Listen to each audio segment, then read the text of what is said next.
Hello everyone and welcome back to empowerPOD. I am joined with Meg Davis. Hello, I'm here. She's I'm here. here. I'm on. She's here. Can't work out I'm if on we're the far pod. enough away. She's on the pod. I'm on the pod. It's been a while coming. A while. It's been a long time coming. It's been a long time coming. Yeah. So for Meg, for anyone who doesn't know who you are, which I don't think is possible at this point in time, but how would you describe who you are? Who I am. Oh my gosh, you actually have given me imposter syndrome before even coming on. I feel like no one knows who I am.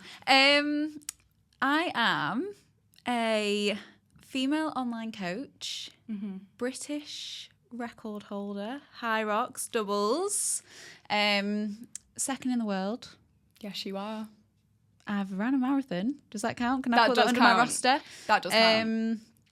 And all round fitness girly. Love that. I don't think what else am I? I feel like I've said the most important bits. No, Yeah. I think it is definitely defining that you are HYROX number 2 in the world with your sister Lucy. Yes. You are a British record holder. You know, you're underselling yourself. You've done a lot. And all of this has took place in like the space of the last 2 years. Yeah. Yeah. All of it. Even becoming a personal trainer within the since lockdown. So Is it really? Yeah. That's Oh my only God. when I got my qualification. In my head, you've been at this for a really long time. No, I feel like I've been doing fitness since out the womb. For sure. But yeah, I only got my qualification in lockdown and then only started my functional fitness journey when I started at F45, which was 2022. Started Oh my 2022. So yeah, last 2 years. That is actually so true. Yeah, last Oh my 2 God. years. That is actually so crazy know. because I've known you for like a year and a half. So when I first met Yeah. you, I was like, Meg is this fitness guru, like knows everything. And actually, you're only 6 months deep. Yeah, I'm at least 6 months deep into it. But like I said, grew up obviously in sport and had amazing coaches growing up. So I think that's why coaching felt so natural to me because I've been coached since being 7 years old. And what was that in? What was your sport when you were younger? Swimming. Swimming. So me and Lucy both swam growing up.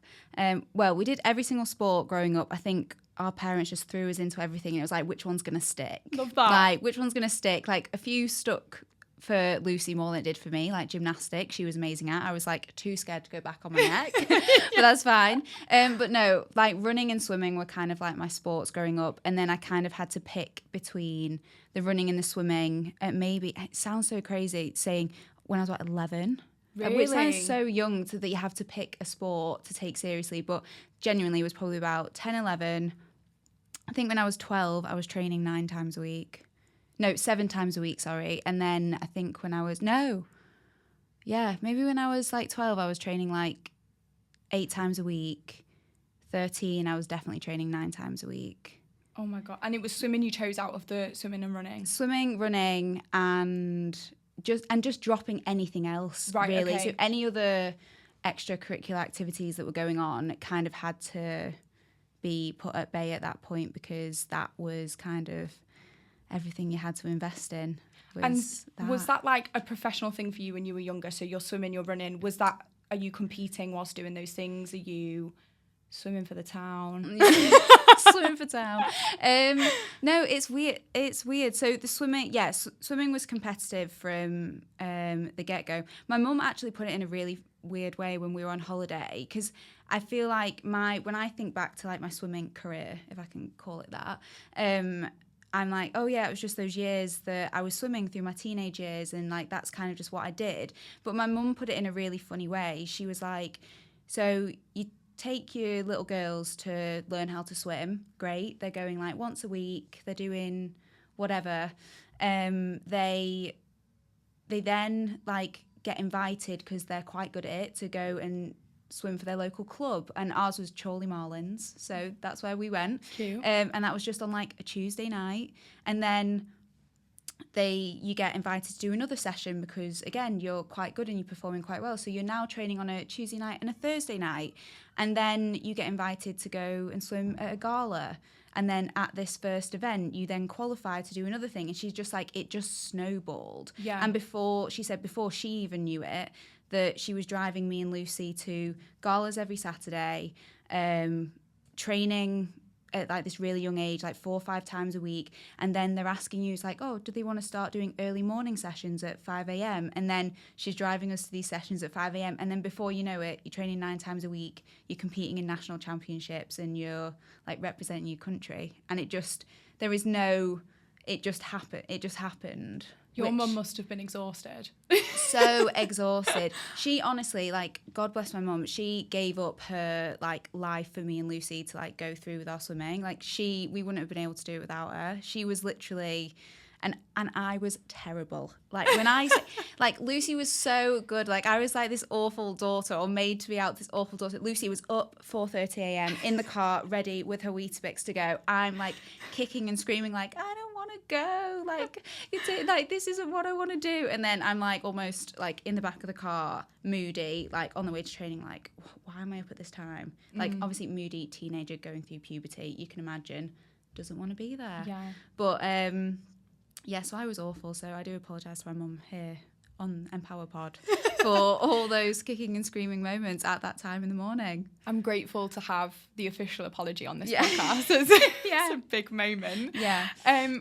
And so you're saying that it was hard for you. Was that just because you think you were a teenager? Do you wish you'd have had that opportunity to just say, you know what, I actually don't want to do this? Or was it something that you were like, oh, I don't want to do it, but just because you're a teenager and low-key you did want to do it? I mean, my dream was to go to the Olympics. Like that was what I wanted to do. But I remember, this is like so vivid in my memory as well. So again, like I said, Lucy would just want to swim all the time. She just was doing it. She was absolutely fine. I just was in this like teenage turmoil. Like I want to go out with my friends. Like my friends are all, I don't know, going to parties on the weekend, or not even at the age where you actually are going to parties, just, you know, those ones when you're in like year 8 and someone has a birthday. They were the best ones. They were like little like Echo Falls bottle in the straw. straw. Yeah. But like even that, like missing out on all that, or just normal, I don't know, teenage things. I just felt like I was missing like out on them. And I remember going to my mum and my dad, maybe when I was about 13, and being like, I don't want to do this. I want to quit. Like, it's not what I want to do. And my dad sat on the end of my bed and was like, if you quit now, you'll quit everything for the rest of your life. And then I got up for training the next morning and went.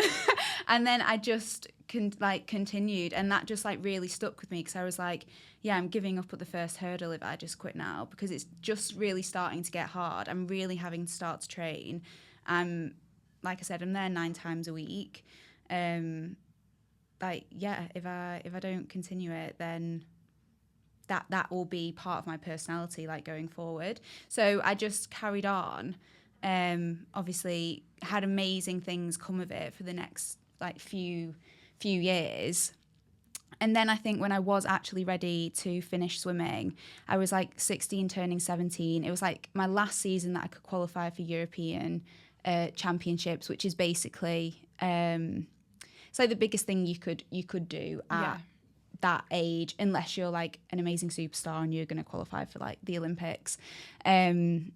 And I basically was injured that season, didn't make the time.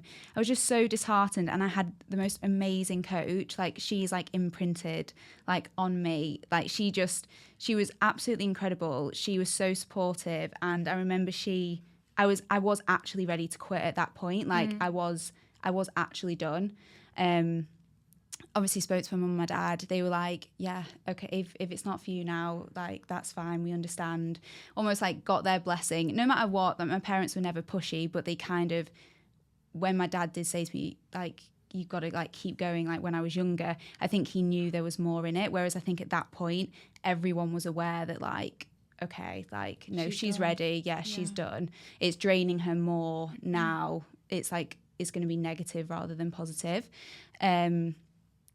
I almost like the last person I needed that blessing from was my coach, Louise.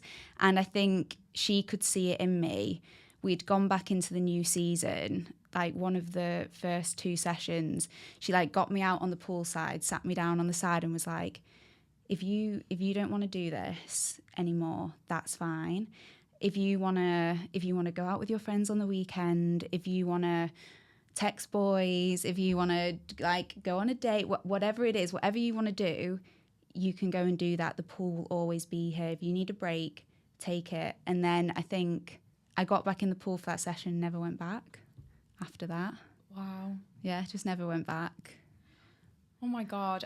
I think that's, to go back to what your dad said to you, I spoke about this on the podcast before, but with me, it was very much like, if I said I didn't want to do it, my mum was like, okay. Okay, I'm not going to argue. Like, and I feel like I'm now making up for that. Like, I'm having to now do these harder things and enter these competitions to prove to myself that I don't quit everything. And I think, like, when you said that, I was actually like, oh, because I wish, in a way, like, love my mum to bits, but I wish someone had done that for me and sat there and gone, no, like, learn this lesson now whilst you're so impressionable at such a young age in those teen years. Like, stick with something, have something there that can carry you through this really hard time. Like, puberty is the worst time ever. The worst. And if you'd have quit, like, who'd know where you'd be now? Exactly. Like, and then to have that blessing from someone who means so much from you as well, is such like a valuable moment for you, because you knew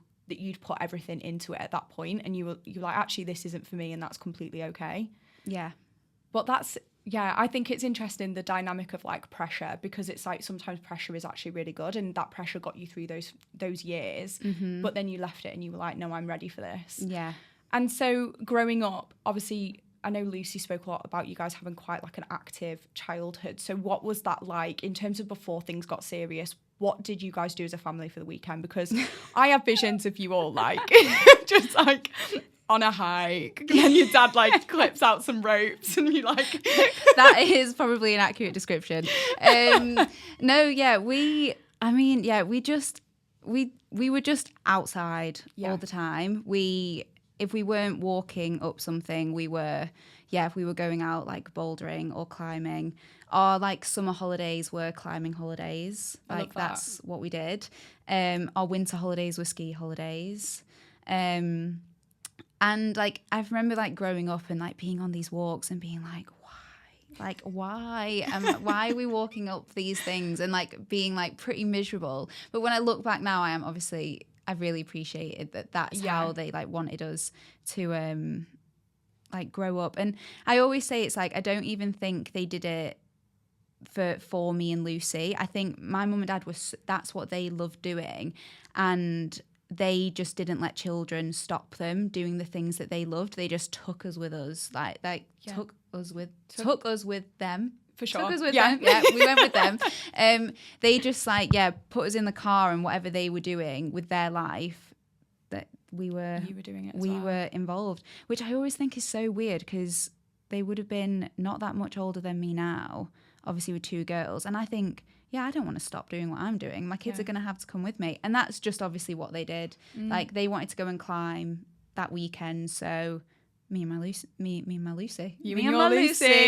Me and Lucy had to go and climb as well. But I think that's so amazing, because I fear having children, because there's such a narrative of like life stops when you have kids. And you think, well, what do you mean? Like, you want, like, I would love to have a family and but like bring them along on stuff. And I think the fact that you're like living proof that you can literally you can have kids and they can just slot into your life, and you had no choice. You have to go on this hike. So it's you better just get in the car and get over it. You better get in the car and not complain about it, because we're off. We're off, guys. Pack the sandwiches. I love that though. And when you were growing up, would you say you and Lucy obviously are so close now, but would you say that growing up you were always really close as well? Yeah, I mean, we're only 13 months apart. And again, I think because swimming was so intense, we always had someone there to kind of confide in, and also just someone that really understood. Obviously, your friends at school, like I was also so lucky growing up that my friends from school really kind of supported like the sports and everything that I was doing. And and didn't ever exclude me. Like I still always got invited to things and things like that, even though I couldn't go, and I would reject the invite every single time. Yeah. But that's so nice though, because a lot of the time you just hear girls that are just like, she's never free. Yeah, exactly. But they were always like, the invite was always there, and on the odd occasion that I could come, they made it like quite a big deal. But I digress. Anyway, no. So yeah, just someone that really understood. And me and Lucy growing up through those teenage years, like even though we were close, there was kind of weird competitive like rivalry between us, because in swimming you'll have the year that you compete at it's done by like your 95 or your 96, and each year you'll move into a different category. So one year me and Lucy wouldn't race each other because I'm born 95, so I would race the year 1994 and people who were born in my year. The following year I would be the older one, 95, and Lucy would come into my age category and be 96. So there was always a year on, a year off, or a season on or a season off that we would compete directly against each other. Thank God we only crossed over on like one event, which was 400 IM. We actually did different events, thank God, because I think it would have been a completely different story. But yeah, we had like a weird competitive rivalry, but then also we're so close, and we shared the same friends as well at swimming. Like you're like one big family when you're swimming, and we were in the same friendship group. So we were so close then, and then we just got closer, I think, as we got older. And I think actually me leaving swimming also made us closer in a different way. I think we actually became we were maybe more friends growing up, and then we actually became like sisters after I left, because I think she needed support from a different place, and I think I was just kind of there to maybe give it to her in that way. Yeah. Especially when she quit as well. I think she was then looking for someone to kind of be like, I don't know what to do now, as loads of kids do when they leave a serious sport. Yeah. And I think she was like, okay, well, you've done it, so now what do I do with my life, kind of thing. Yeah, definitely. And I think especially when you hear the two different stories, like yours was more of like you were ready to leave, and whereas Lucy, I know she spoke before about it being like just a really frustrating time for her, and it was like all of what she'd planned was just now like, what am I going to do? Whereas for you, it seems like it was quite a natural end for you.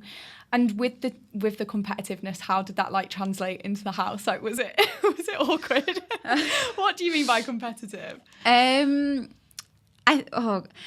just think, I was about to say the word bicker, but we didn't bicker. But there used to be, we obviously would have sessions, and I'd be like, well, I was doing this and that, and what times were you going when you were doing this part of the session, and we'd go back and forth, and then just there would always be, I don't know, just I think we all like maybe our like young egos got in the way a little bit, and we were just like, well, I'm doing this, and then well, my session was harder than yours because mine was like longer and I had to do this and this, and she was like, well, no, because I had to do this. But yeah, maybe more just that sister bickering. When you just had something in common. Yeah. And when you left, what did it feel like for that pressure to come off? What did you do I mean, you're obviously a teenager going into like being able to drink and all of that sort of stuff. So did you feel like did you have like that time where you just let loose? Let loose. Party girl. Rat summer. No, well, yeah. That's basically what happened. I left when I was about to go into college. Right. So how old are you? Are you like 16? Turning 17? Yeah. I think, so I'm September, so I literally was about to turn 17. And then, so again, like a big change because like you're going into a different place and like you're not in high school anymore. I also went to an all-girls high school and then went into a mixed college. Oh, so carnage. Again, carnage. A lot of like different changes like going on. And yeah, I think I just kind of maybe made up for lost time in that way. And just like, went out a lot, just enjoyed being with my friends, still was in the gym. Like when I say in the gym, I mean, I'd taken kind of what I'd learned from swimming on land-based sessions, because you are in the gym a little bit whilst you swim. You do some like compound lifts, away from the pool. So kind of went into the gym, was kind of like learning a little bit, got a PT. But when I say I was probably in there like once, twice a week, and then partying at the weekend, then probably did that all the way up until like freshers, first year, second year. Third year was probably when I started, like it started to die down a little bit. I got properly back into my fitness. So I probably took a good chunk of my time away from fitness, I would say. Was still interested in like making sure that I kept in shape, and probably had the wrong motives. Like was probably literally just going to the gym to make sure that my bum was still perky and like my abs were still there. But yeah, not for the right reasons. And then probably third year was when I actually started taking the gym a little bit more seriously again. And that was also probably because Lucy started taking it seriously then as well. She was always very serious throughout uni. I was like trying to drag her out with me, like, come on, let's go. Let's party. Yeah, let's party. We did it for about a year, and then like she was like, no, I don't want to do this. And I was like, fine. But she really started taking it seriously. So we would then go together. Right. So like she would drag me along with her. And then, I think things just kind of snowballed from there, really. And so we're partying. We're leaving the party scene. We're coming back into fitness again.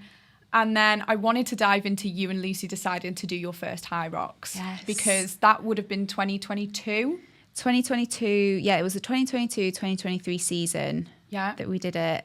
The Birmingham, October was what we did. And you came second in that race. Came second, which is mind-blowing. Yeah. Well, it was new back then as well, wasn't it? So it was kind of something where it's like you knew about it if you knew about it. You could buy a ticket on the day and rock up. And what was the thought process? Like, how did you guys hear about HYROX, and then what made you decide to actually do it together? Because obviously you've only ever competed against each other. So what was the choice to then go in together?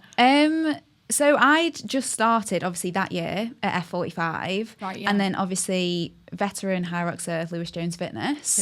Lewis Jones. Shout out to you. Shout out to you. Doing HYROX before anyone knew what this was. I think he'd done Worlds the year before at Vegas. And I think, I just started at F45, was, like, really enjoying that style of training. Because, like, similar to you, I'd only kind of done like traditional strength training in the gym, went to F45 and was like, what is a ski erg kind of thing. Oh my God. My first shift at F45 demo in the ski erg, it was embarrassing.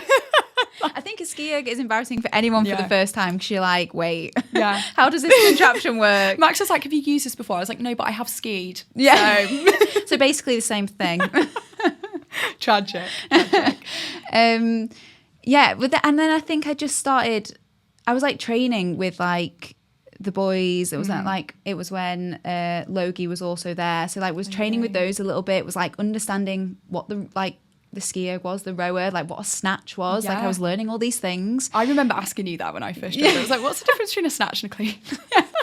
Genuinely the personality hire of F45, may I add. Oh my God. But I love that. No, and then and then I think I was like to Lewis, I was like, how would I go about entering one of these like HYROXes? Like, what is the vibe? Like, how do we do this? He then basically, I think, sent me the link and was saying, for your first one, maybe don't do a singles, like try, you can do it as a pair, as a doubles. And I thought, Lucy Davis, straight on the phone. I was thinking, called her. I was like, there's this thing called HYROX. Do you fancy doing it with me? And she was like, well, what is it? And I was like, well, you basically run 8K and then there's like these functional stations in the middle. And you basically and just was like trying to sell it to her in this like really nice way. And she didn't say yes straight away, because she obviously has an agenda that is tight knit of different events. I think she was training for 100K as well, so she was a bit, so she was a bit like, oh, I don't know whether it's going to fit in. Anyway, I remember called her again, like the week later. I was like, please, I think it'd be loads of fun if we do. Come on, like HYROX is chill. It's like a tough mudder. Like let's just do this together. She agreed, so we like entered, and also, which is so hilarious to think back, because bearing in mind Lucy is like a functional powerhouse now. I was actually, like, on that first Hyrox, I was stronger than Lucy on the ski erg because she hadn't even really used a ski erg. She was, again, still in that kind of zone where she hadn't really done a load of this, like, functional... it was before she was the queen of hybrid, really. Yeah. So I forget that she had, like, was in the glute pump days. She was, that was the perfect peach guide. Yeah. Was Lucy Davis fit. Yeah, I remember turning a page over because I have Brett Contreras' book, The Glute Builder. And I was like... That's Lucy Day. What are you doing here? How crazy is that? How much it's developed, though? Like, I mean, insane. And it's not even that long. Like, we're talking like 2 years. 2 years ago. 2 years. It's been a long but short 2 years. Yeah. And then we did that first event. I was kind of training for it, the best that you could for your first ever Hyrox before it's this massive thing. Yeah. Lucy, again... like here and there, kind of training for it.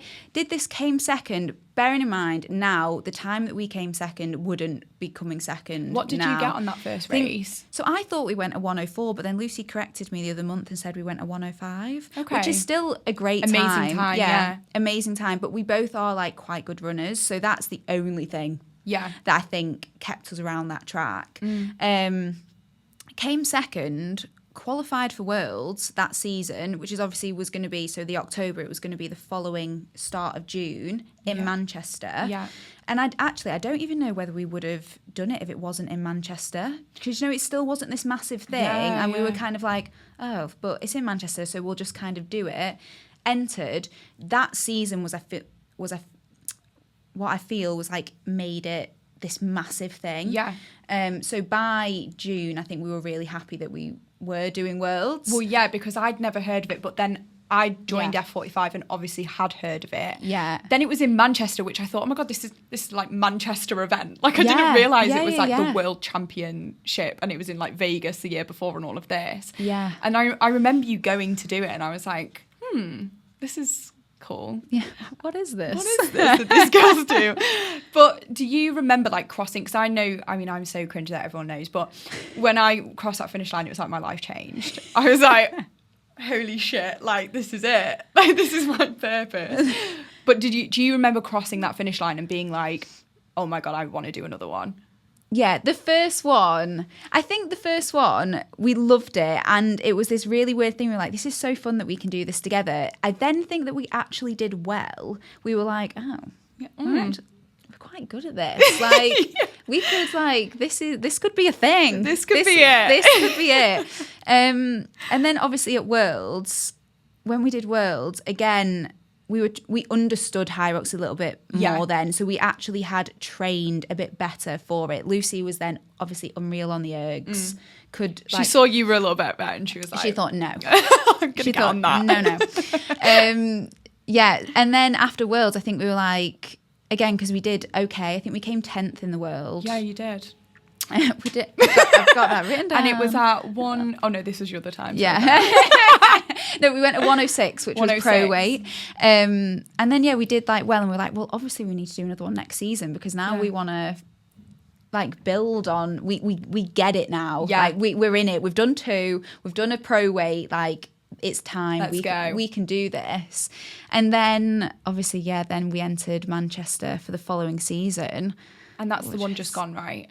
Yeah, which is now 23-24 season. Is that what we're in? Yeah. We're about to go into 24-25. Yeah, I will never ever forget the Manchester Hyrox because I feel like even though you were like that season brought it up, I feel like Manchester Hyrox was like pivotal this year. Yeah, I feel like everyone's content went viral. I was like, there's so much that came from that, and all of a sudden everyone wanted to do Hyrox, and it's just blown up this year. And I obviously got to race alongside you guys. And when I say alongside, it was after they'd lapped me about 10 times. And I will never forget, like, stopping. So I think Molly went to put her gel in the bin and you ran past, you were like, keep going. Keep going. You were like, go on. And Lucy was like, on your left. I was like, move out the way. I was stressed. But I was, like, coming off the lunges or something. And it was like, Meg and Lucy have just finished. I was like, what? It was like, me still like 2 stations to go. But Yeah, so in that race, you got the British record. Yes. How did that feel in the moment when you found out you had the British record? So in the moment, we didn't know we had it. We only knew it was a British record, I think, that evening or something. It came out a little bit later. Yeah, or even like the day after. I can't remember when we found that out, but the time, I think just the time in general, like I was actually in shock. I actually couldn't believe it. Like we wanted to go sub an hour. Mm-hmm. And when I say that, I was thinking 59.50 would be stunning. I was like, I'd be really happy with that. Because your sim you did you get like 56 or something in a sim you did a few weeks before? I think we did a sim and no, I think... Yeah, we did, but I can't remember. But it wasn't that quick. Right. I think it was more like a 50. I think we did like a 58 maybe in a sim. Yeah. Or maybe, I don't know. But then you've not got any of the rock zones in this sim that we did. The weights were probably slightly off by a few bits. I think like the wall ball we used in that sim was like they didn't have a 4, so we used a 3. Okay. So, again, like little things like that. And then... Yeah, so it was just going to be a bit off. So I still thought that, like, we're not obviously going to go, like, a 57 like we did. I was still thinking we'll be lucky to get, like, the under an hour. And then when we crossed the line, I was, like, looking at the screen. I was literally like, I actually can't believe that we've just done that. And I can believe Lucy can do that. But I was like, I actually can't believe I've just kept up with you to do that. Yeah. Do you know, I was like, that is wild. And... I remember that is probably the first time I was really trained for that HYROX as well. Yeah. Like I've obviously trained for stuff in the past. Like I trained for stuff growing up, but that was probably, and the other 2 HYROXes I did train for, but I didn't do a proper block. Like I wasn't really zoned in. I was kind of still being very like throwing my nutrition here and there. Like I wasn't taking it that seriously, but I can genuinely put my hand on my heart and say for January, I was locked in. I remember you coming in December at work and I was just like, nah.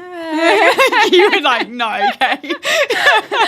I'm burning out, everyone. Yeah, you were tired, weren't you? But it was worth it for the... Completely. But it was even like, I was like training on Christmas Day, like all through like that period, I was so zoned in on what I wanted to do. So like crossing that finish line, I was actually like, I'm really proud of that. Like I've really worked for that and thank God.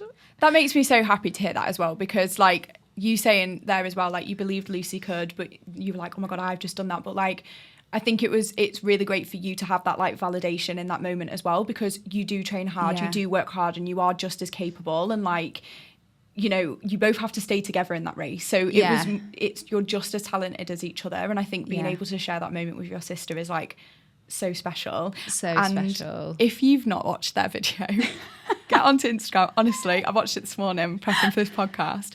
There's a song, it's like, when we first came here. And it's chills. It's actual chills. I probably watch that like at least a couple of times a month as well. If I'm in a bad mood, I think, what's going to cheer me up? Lucy and Meg's HYROX video. We watched it before Worlds this time round. I was like, before we were in the car and Lucy put it on in the car, and then I think Ben put the actual song on as we were driving there. It's on my half marathon playlist. Love it. Because it's literally like, and then when it like cuts and like Lucy's just like going like this with her arms on the sled, and it's like fast music, and then like, oh, it's just it's exhilarating. It's like I don't know what, it like soothes a part of me. Like it really makes me. But yeah, I just remember that video coming out, and I was like, I was on my like HYROX high, and I was watching that like tears. Like, I'm so proud. But what an amazing moment. But I thought we could dive into what happened to you after Manchester HYROX, if you feel comfortable talking about that. Yes, I do. Yeah.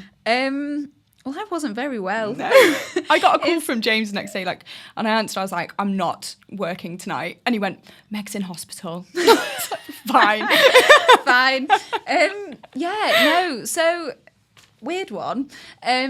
Obviously finished, like I said, crossed the line, couldn't believe, was just obviously so full of adrenaline.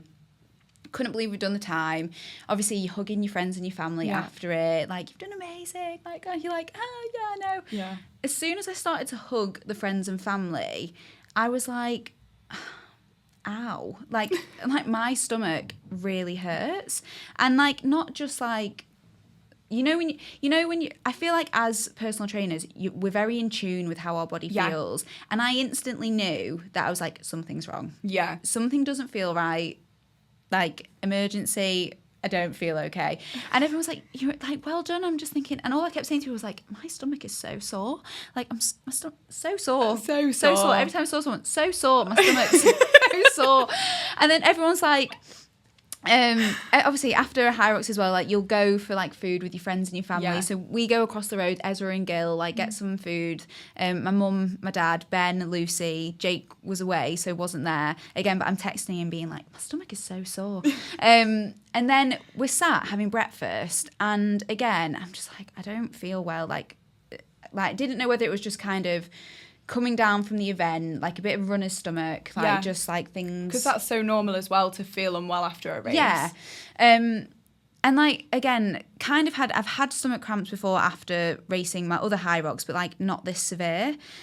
And then like as the time goes on, everyone's still like, are you okay? Feeling a bit better? I'm thinking, no, I'm not feeling any better. I'm not okay. I'm not okay. And they were like, have you had some food? I'm like, yes, I've had some food. Have you had some electrolytes? Yes, I've had some electrolytes. Like everything everyone was saying I was doing to try and like subsidise the pain. Thinking as well, we were on at obviously 8 a.m, done by 9. The awards flag ceremony was at like 1 or 2. And I thought that feels like so far away. Yeah. So you're kind of just like hanging around. And then we were in the entrance, like, again, waiting for the, like, ceremony. And I was, like, lay on Lucy, like, on the floor. And she was like, you've got a really weird colour. And I was like, I know I've been saying it all day, but I don't feel well. Yeah. And I was like, I'm going to have to go to the toilet. I was like, I think I'm going to be sick. And then, obviously, the queues at Hyrox as well. I'm, like, stood there thinking, oh, my God. And, you know, when you start to feel really hot because you feel like you're about to be sick, you know you're in a coming. queue. And I was thinking, people aren't moving quick enough. Yeah. Like, please. Anyway, get into the toilet. Was like, and then I don't know what it was. Couldn't be sick. Don't know why. And then I was just like, oh, but I'm still not well. And then it came out and Lucy was like, you look horrendous. And I was like, I feel it. Did the awards ceremony, like smiling with my flag, just trying to get through. And then I was like to everyone, I've got to go. Yeah. Need to leave this place. Need to go home. Was driving home. Probably shouldn't have driven home in the state I was feeling, but did. Got through the door. And it was almost like as soon as I walked through the door, my body just like gave up on me. Projectile vomited. Sorry for the grossness. But yeah, projectile vomited. Again, wasn't things, as you can imagine, everywhere. Wasn't good. Wasn't good. I've got the bridesmaid scene in my head. Yeah, good way to put it. Yeah, bridesmaid scene is exactly what it was like. And then I'm just like on the bathroom floor, ring Lucy, and I'm like, again, I know I'm not with you anymore, but I don't feel well. Jake was away. Yeah. And you know when you're ill on your own, I'm like, I don't think I should be on my own. Yeah. Like, I'm actually worried. Yeah. Like, I'm worried. Where is that? And I don't feel like you're an overdramatic person. No. Like, I feel like if you were to call me and say you were ill, I'd be thinking, Jesus Christ, call an ambulance. Call an ambulance. Yeah. And then so I wasn't well. And so Lucy was like, okay, just have a banana. And I went, I don't think this is a banana situation. Like, I don't think it's a banana. And then she's like, have a full fat Coke. And I'm like, it's not a Lucozade. It's not a full fat Coke or a banana situation. Like, I'm not well. So Lucy obviously leaves Hyrox, comes to me, sees me on the bathroom floor and is like, 111. Yeah. Need to find out said what's with a banana, going on. like, you're not going to do anything. And the full fat Coke. And she then puts them to the side and was like, agrees with me that it's not the time or the place. Yeah. Rings 111 and they basically say, you need to take her to A&E. Go to A&E. Ben comes then as well. Ben's driving us to A&E, convoying. Get to A&E, they take a wee sample because they wanted to check for rhabdo. So that's what I think a lot of like ultra like runners get, and that's when your kidneys basically start to shut down. But I knew it wasn't rhabdo as well because when you have rhabdo, I think you start like weeing like black. Oh. And it's like pretty serious. I Gosh. think it's like. Yeah. So that's what they were like instantly checking for because Lucy was like, we've just done this fitness event, trying to give her the story. She's then like not been well since. Yeah. And anything I would literally drink or I'd try and eat. I remember Lucy had these chocolate peanuts. I'd eat a chocolate peanut and it was like, no, straight back out. I'd have a sip of water, straight back out. So then I think Lucy started to panic that she's not been able to keep any liquids down since doing this event. Yeah. You've been sweating loads. So whatever is actually going on, but now on top of it, you're actually severely dehydrated. Yeah. So you're then in A&E for hours, as you always are. And it was a Sunday night. So again, at a weekend in Manchester, it's just like carnage. Couldn't stop being sick. Couldn't stop everything. Then had some bloods taken because everything was coming back as normal. Like my blood pressure, my wee sample came back like fine, and it was like and they kept saying nothing's wrong with her, like nothing's wrong with her. And Lucy was like, well, there obviously is, because she hasn't been out your toilet for the past like half hour. Like something must be wrong. Took these bloods. Long story short, came back that there was like a really high lactic percentage in my blood. So I had like lactic acid poisoning, which basically is when like your body obviously naturally when you work out like flushes out lactic acid. But I think because of the adrenaline, because of everything, it just masked that race. I was just completely probably head to toe in adrenaline that I don't, when I think back to the race, I don't remember feeling pain. So I think I must have just been so high on lactic acid, couldn't feel it. Then when I stopped, my body was like so oversaturated, it couldn't flush it out. So my body is basically the sick, the everything, it's trying to get out of me in every way possible. So then obviously I was put on a drip. I then went privately the next day to be put on another drip, because basically the only thing that you can do is wait for your body to naturally flush it out. There's no way that you can like reduce the lactic without your body just going through the process naturally. So obviously drips and stuff help the flush, but yeah, that was me after it. That was my HYROX. Wow. Well, I mean... Not for anyone to be scared, always do a HYROX, and that won't probably happen to you. Do you think it was because, I know obviously you've got this adrenaline, but do you feel like in that HYROX you pushed more than maybe you should have? Yeah. Yeah. Absolutely. Okay. Absolutely. I think I went over my threshold completely. And it was definitely the running that did that. I think Lucy is obviously so quick. And she paces our runs and she communicates with me so well. I think I was probably lying to her saying that I was okay. And she was saying, can you push? And I was probably high on the adrenaline. Yeah. Yes, I can. And literally being like, yeah. And then I was then having to keep up with her. And that was a mistake, everyone. You learn from your mistakes. And do you feel like a pressure to... not from Lucy giving you that pressure, but in your head, do you feel a pressure trying to keep up? Like you don't want to let her down? Oh, that's my biggest thing. Yeah. That's my biggest thing, is just like not wanting... She is so capable of anything. Anything, yeah, she's incredible. That I always want to be able to just like hang and be there. Like I remember I listened to a podcast, I think it was like Ollie March on, and he was saying that he was talking about, I think it was when George Heaton did his doubles with Hunter, who's obviously best in the world. And he was saying to George, but he was like, but you can hang with the best in the world. Like that is an achievement in itself. And I feel like I do that when I'm with Lucy. I'm like, if I can hang on to where she's at, I'm performing at a very high level. Yeah. And I feel like that is where I always want to be. I don't want her to ever feel like she has to pull back for me. I want her to be able to still push, and I can just be there as well, like trailing slightly a few meters behind, but I'm there clinging on for dear life, but I'm like hanging with her, and I can I'm still capable of that.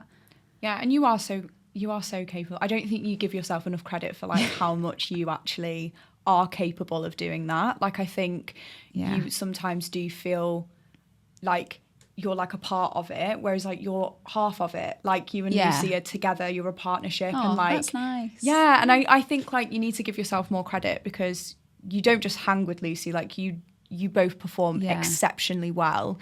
And then you look at your own accolades, like you've done your first debut marathon at 3 hours 24:40. Yeah. But like that's you doing that. You wouldn't, even though I know Lucy was there running with you, if you weren't capable of doing that, you wouldn't have been able to do that. So it's not, I think you need to give yourself more credit for like how hard you train and how incredibly fit and incredibly strong you are. Yeah. Because you are. Like, honestly, you are my like... Stop, I'm sweating. No, I'm sorry. But like, honestly, I always say I get people on the podcast who mean a lot to me and also who inspire me. And you are so inspirational in every single way, like you just are. So like never think that you're not capable, because you are. Do you know what I mean? Do you know what I mean? Do you know what I mean? Like, honestly, a little emotional moment between me and Meg there, but you are. And like, I think like, I totally get it. It's similar to what I've been going to Hybrid Performance Centre where you and Lucy train. And that's how I feel with going there. Like, I want to hang with people who are performing at such a high level because that pushes me to be better. But then also sometimes you have to take a step back and be like, yeah, but you know what? Like, I am actually... You're there. Yeah, I'm there. You're there. Like, I'm there. I'm keeping up. Like, I'm okay. And sometimes it's about being like, actually, yeah, I can do that. And absolutely. Like, so we talk about burnout as well with HYROX. So we know Manchester HYROX, you were really burnt out when I saw you a few weeks before. I think that is also why I got what probably happened. Yeah. I think my body was already about to shut down, and then I went and did that. And what... we were lucky we got that last performance out. We are. What did you learn about that situation that you carried forward with your training to be able to do worlds and train for a marathon and not experience that again? Yeah. I think, it probably isn't the right motivation which made me learn it. I think a bit of like, I scared myself a little bit. I think I was like, wait, like your body's telling you no, your body's saying stop. Like, you need to just take a little bit more time for yourself, breathe, rest and recovery, so important.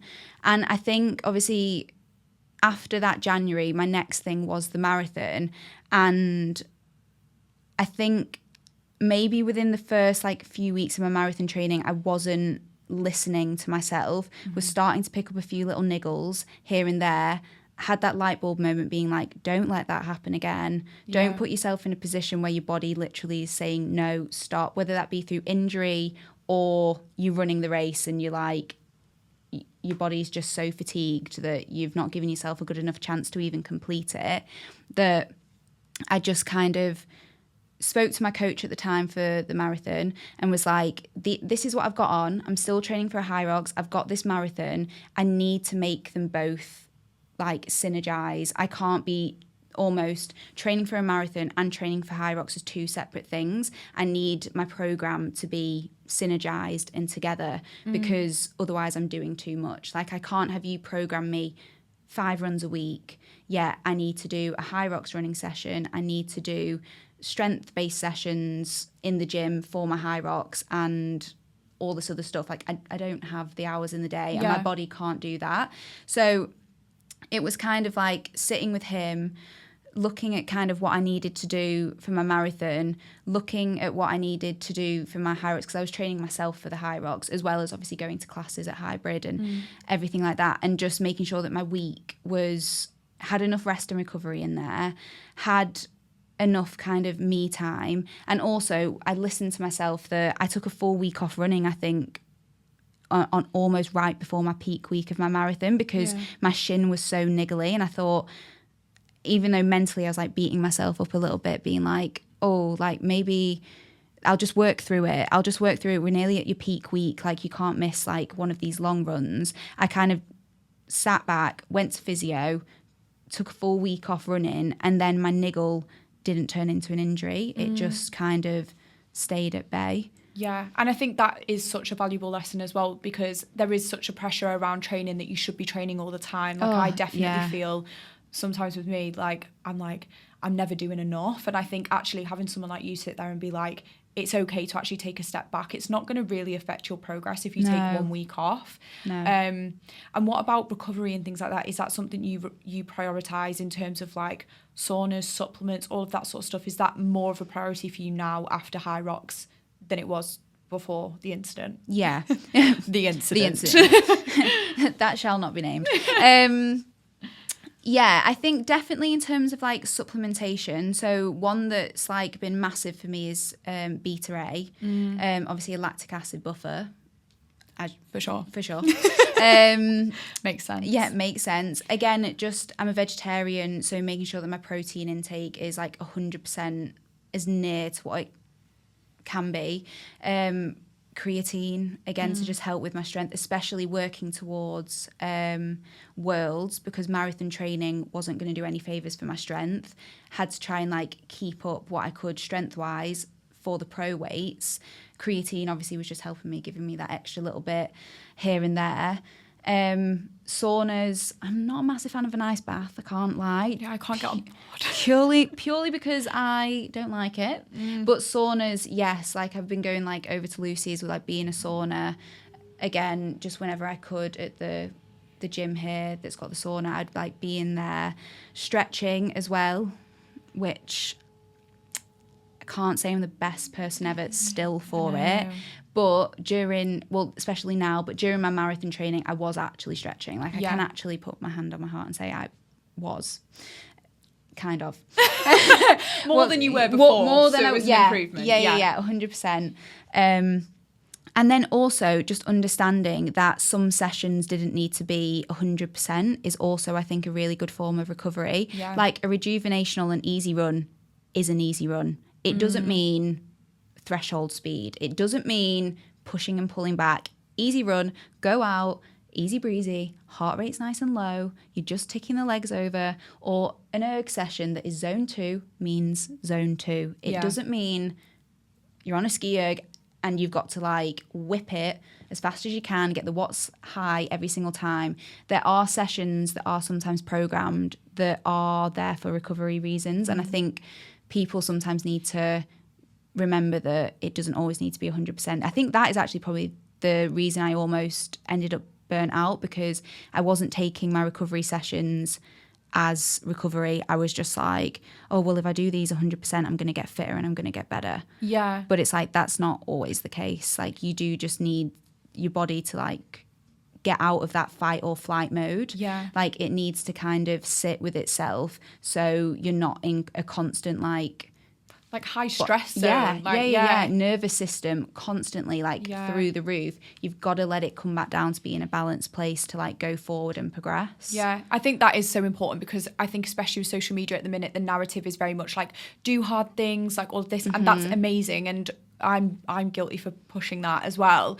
But like actually these hard things can't happen without adequate rest, recovery, and nobody out there is doing a 110% max effort session every single day. Like it's just not. No. The human body physically cannot do that. Pass. And not pass. And also I think what's really interesting about what you said about social media, no one's posting their 5k easy run. Yeah. They're only posting their interval runs. They're only posting that they're at the track. They're only posting their like balls to the walls HYROX session. They're not posting their like low heart rate upper body session, strength session that they did. No one's interested in that on social media anymore, so no one's posting about it. But all that is happening, but it looks like it's not. Yeah. Like there's a lot going on behind closed doors, especially with like the top athletes. Like even they don't post their easier days.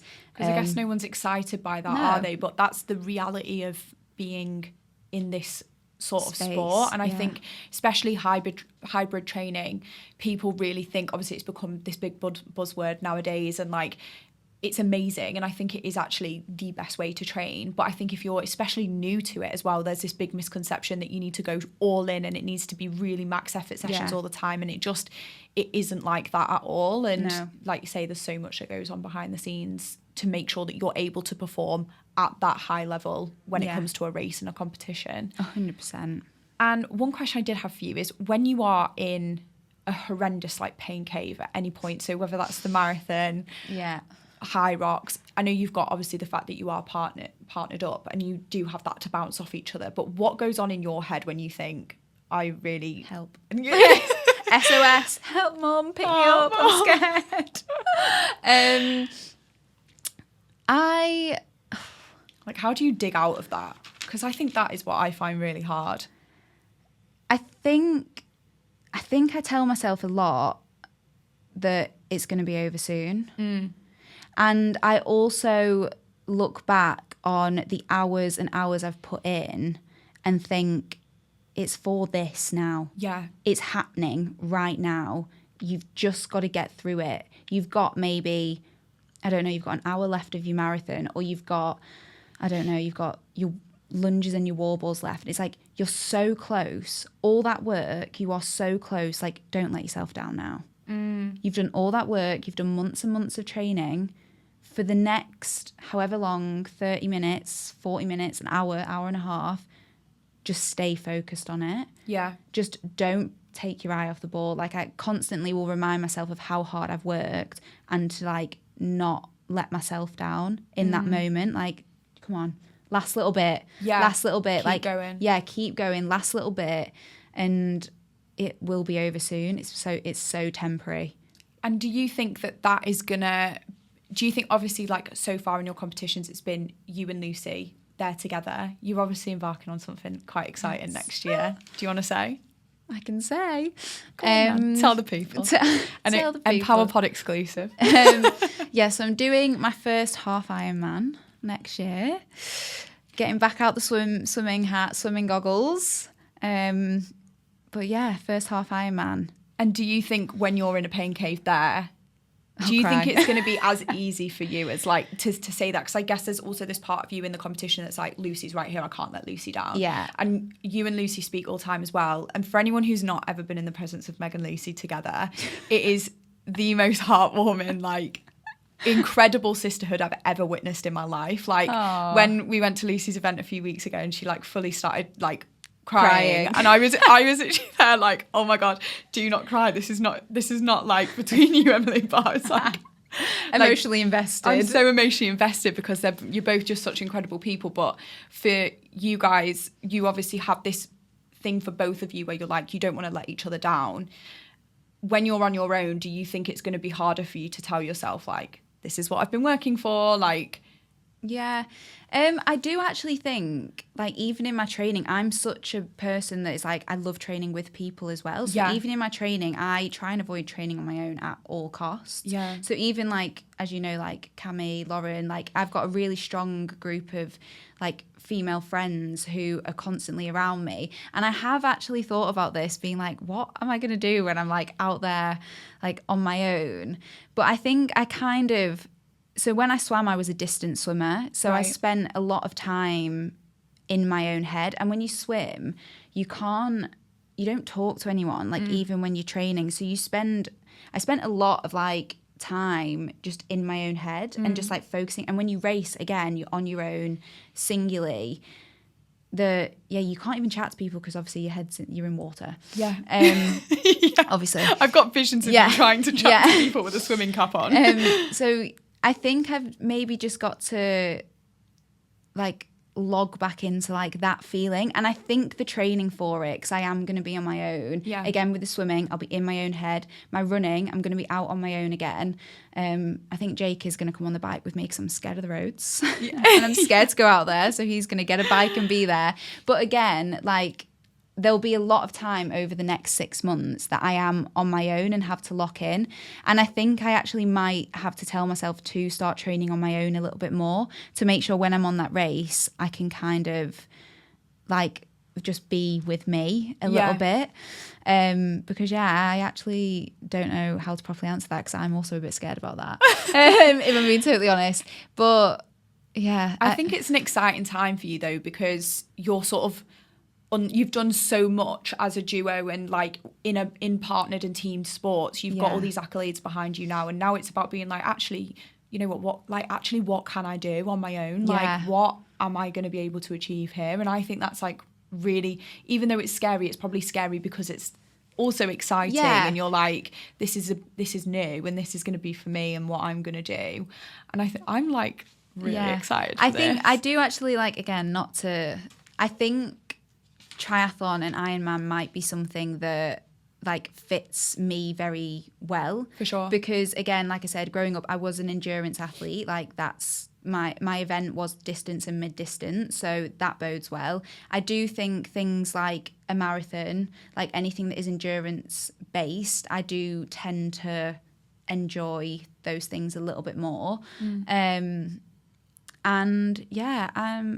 I think it could be a new era for me, potentially. I think so. In way, shape or form, you will manage to make a bike outfit look really good, or a swimming cap. Like, you will just, you will pull up and I'll be like, right, guess I'm going to have to do a triathlon now.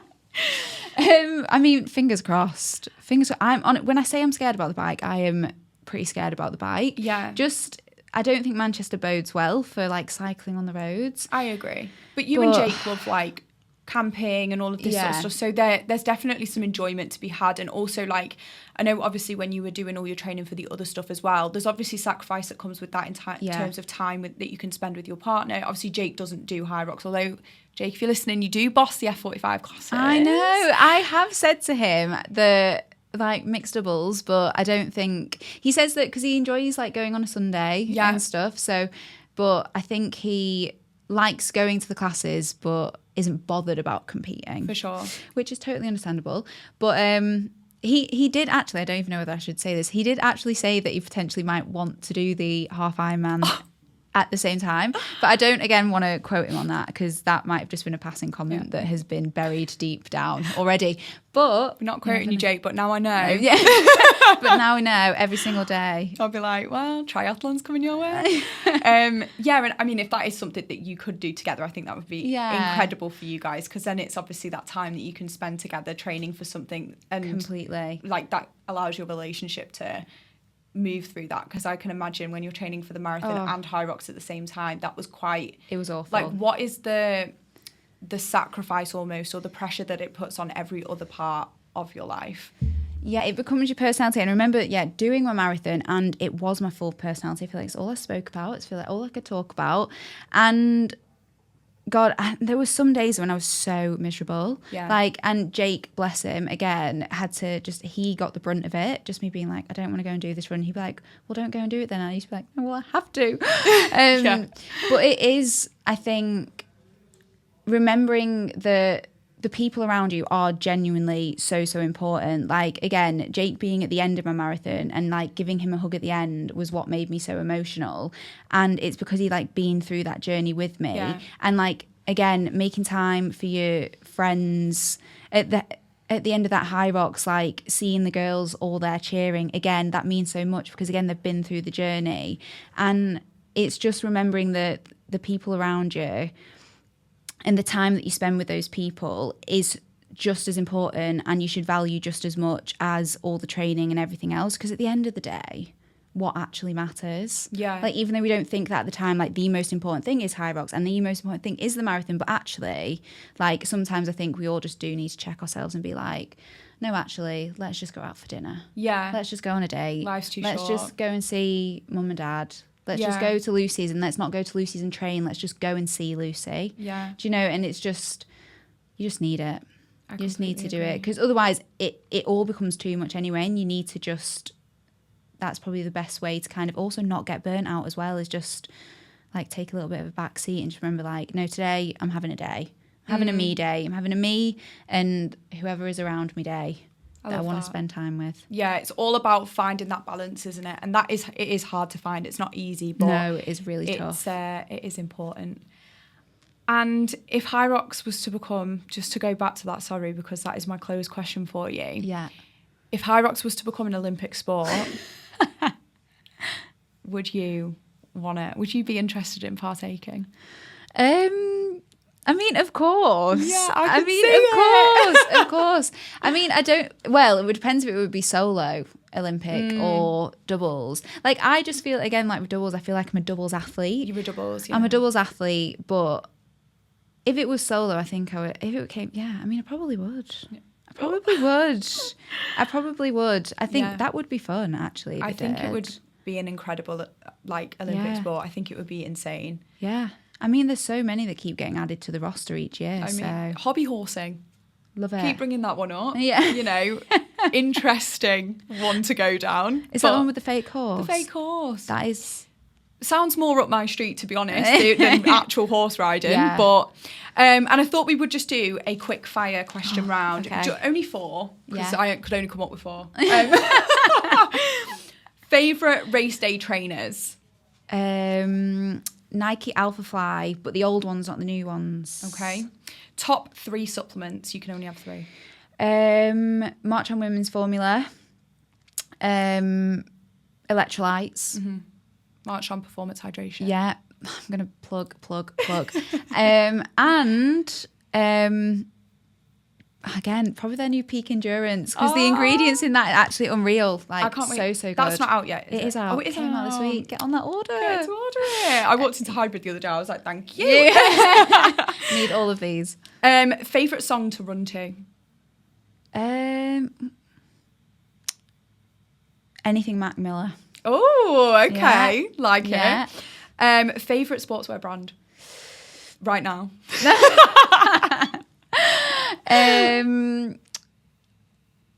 Nike. Would have to be Nike, but coming soon, people. Guys, you're not even ready. And the final question, go to pre and post race fuel. Post race. Pre bagel, banana, a little bit of honey. Mm-hmm. Post anything. Honestly, anything. No, anything probably not good as well. Like, post race, like donuts, chips. For sure. Pizza. Chocolate covered peanuts. Yeah. Anything that will stay down. Anything post. I'm not bothered after, but pre, the bagel. For sure. Yeah. Meg and Davis Howe, thank you so much for coming on the pod. Thank you so much for having me. Oh my God, always.